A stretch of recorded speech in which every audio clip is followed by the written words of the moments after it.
ટિપ્પણ જે છે ને એની અનેક ઉપયોગિતા છે. એ તો આપણે કહી દીધી કે ટિપ્પણ માત્ર તમારા ક્ષેત્રફળનું માપને એટલું જ નથી. આ સિવાય એની અંદરથી તમારા જૂના હિસાબો જે છે બધા એમાં મળે છે. જેમ કે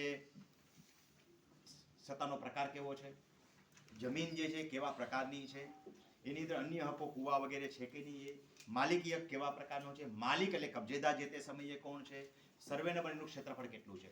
આ સિવાય સાથે ચાલતો નંબર આપવામાં આવે છે.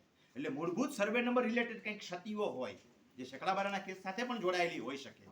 તો આવી ક્ષતિઓ માટે ચાલતો સર્વે નંબર હોય એ જે તે સમયે આપવામાં હતો. આ સિક્વન્શિયલ છે કે આમથી સળંગ શરૂ કરીને 1 2 3 4 5 આવી લે, ચાલતો નંબર અલગ અલગ હોઈ શકે.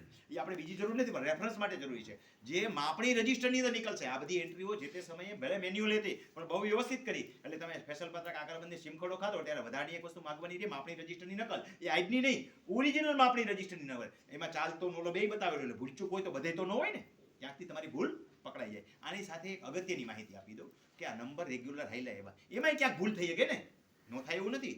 ત્યારે એને ઉડાફા નંબર કાઢ્યો હતો. આમાંથી કોઈને ખબર છે ઉડાફા એટલે શું? જૂના સિવાયના. ઉડાફા એટલે મારો સર્વે નંબર નાનો સર્વે નંબર બદલી દો, સિક્વન્સમાં છે, કાંઈ નહીં કરવાનું, આજના જેવા લોચા નહીં કરવાના.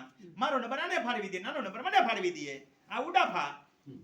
સમજાણું? અહીંથી ઉડાડીને વાં બેહાડી દો, સિક્વન્સ ભંગ થયો, ભલે થયો, હરખું તો થઈ ગયું ને. સવસાણી સાહેબનો સર્વે નંબર 25 હતો, એમાં ક્ષેત્રફળ 10 એકર હતું.